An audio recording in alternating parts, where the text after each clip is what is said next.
my life now is so different to the one I had growing up. I was raised in a small Siberian town, which was at the time still a part of Soviet Union. We were all very poor and my horizons were limited. It was a strange paradox at a time then that Soviet Union provided excellent education to every child without giving any hope of achieving anything with it. So when Soviet Union collapsed, it changed my life forever. As an Iron Curtain fellow, I very quickly realized that I can live beyond the limits of my life so far, and pretty much with the first opportunity, literally with $10 in my pocket, I made my way to Moscow in search of adventure. And that's pretty much how my career started, with ups and downs that eventually brought me to London, where I became one of the most successful property brokers operating in prime central London. That's not where the story ends. It's actually where it begins. It's now when I am successful. It's now that I reach that comfortable spot that I can finally breathe out and rest. I started something completely different and jump into the unknown again. I am starting my beauty tech company, an innovative enterprise that aims to democratize the most cutting-edge skincare treatments available. I can't tell you how excited I am by this chapter. But it's also daunting, right? And it creates these fears. Fear of the unknown, fear of doing things wrong, fear of failure. So I'm here now today to share with you my fears and to share how I learned to be with them and eventually overcome them. And I'll start with the fear that everyone thought about, probably, that I wasted my one chance. And I'm sure you've heard about the stat that 20% of new companies fail within the first year, 45% within the first 5 years, and 65% fail during the first 10 years. It's scary, right? And it's especially scary for us women because we women have a higher fear of failure than men. It is a grim news, right? But let's not forget that founders of companies that fail have a 20% higher chance of succeeding in the future. Because failure is a good teacher, right? And I know it from my own experience. I remember it was 2003 when I decided to organize this Russo Padana Fondazione, an organization which was supposed to bring small Italian companies and introduce them to extensive Russian market. I was burning with this idea. I even learned the whole language to speak Italian to my Italian partners, to their government. I did everything. It failed. And it was especially scary because this project made me complete bankrupt. Being without money is no joke. I would be quickly in the streets. And it was deeply, deeply terrifying. It took me more than a year to recover and to come with a new plan, and that was a devastating experience at the time. But this experience gave me a lot of resilience and taught me a lot of humility. Picking myself up and dusting myself off was making me stronger and stronger every time. And when I realized I'm still there, it gave me that energy and hope for my next project, which became a huge success. Losing everything ended up turning into something I would never even imagine before. And when I'm watching back, I think it's exactly because of this spectacular failure that I found success. And if the biggest risk is to learn this invaluable life lesson. Perhaps it's not so scary after all. Another fear which is very common for us who live outside of homes is that they would never accept an outsider. And we all worry being an outsider, right? It's so human. And if we live outside of home, it's definite that we would face more difficulties. But I want to suggest that often what makes us different can work to our advantages. For example, I'm not from London, as you know. I am from Russia and from a small, very average Siberian city which is called Khabarovsk, which is located right at the end of Trans-Siberia Railway. So when I'm saying here, I graduated from Khabarovsky Pedagogicheский Universitet, you know what reaction is here, right? These words have no meaning and make no difference. And I realize it actually works very well for me because people can't judge me. They can't judge my education, my family background, my social status. Even my accent. Yes, of course it's Russian, but what is behind it?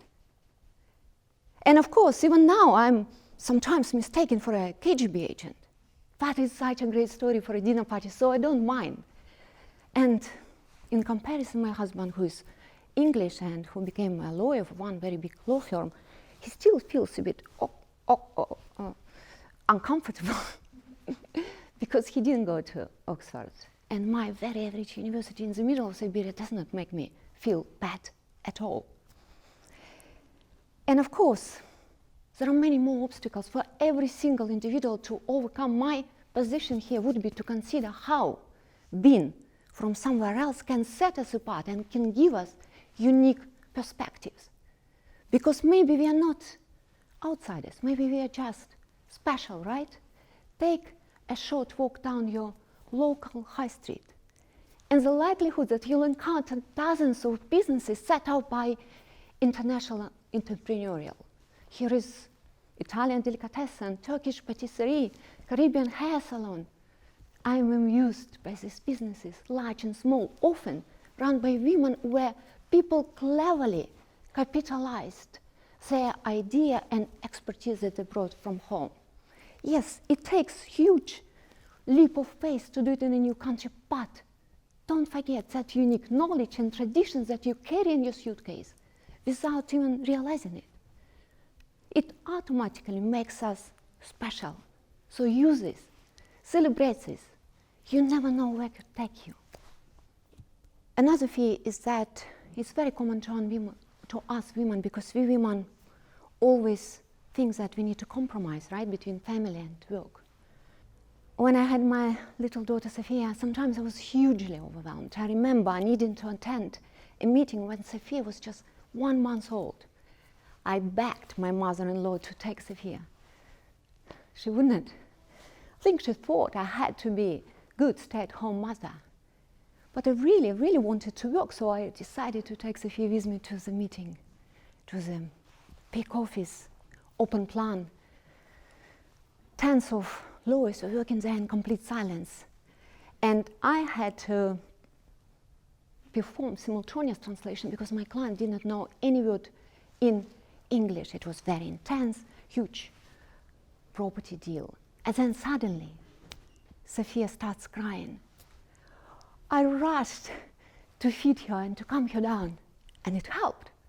I go back, Sophia cries again, back, forward, back, forward. That was really difficult. My client was getting more and more impatient. Sophia was louder and louder, and I was turning bright red. That was not an experience I would like to repeat. But there were many days like that where I had to juggle.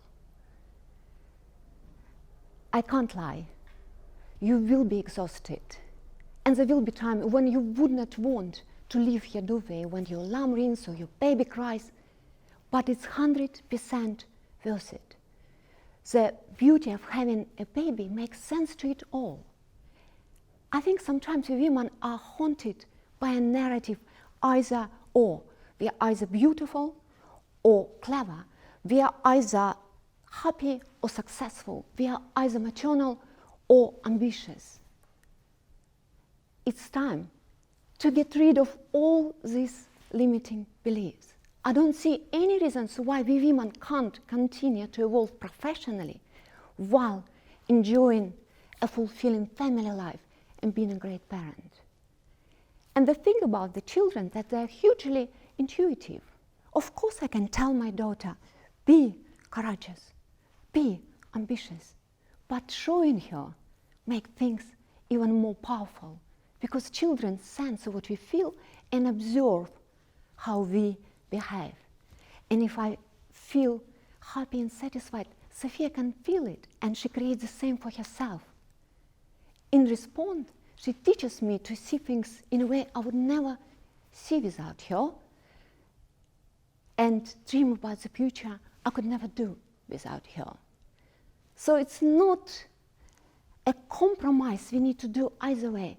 We might walk around like a zombie. So what, 1-2 years? Sometimes 3-4, but not longer, right? And then they grow up and they teach us how to operate our mobile phone. So what goes around comes around. Another fear it is very common is that many would think that only privileged people can do it.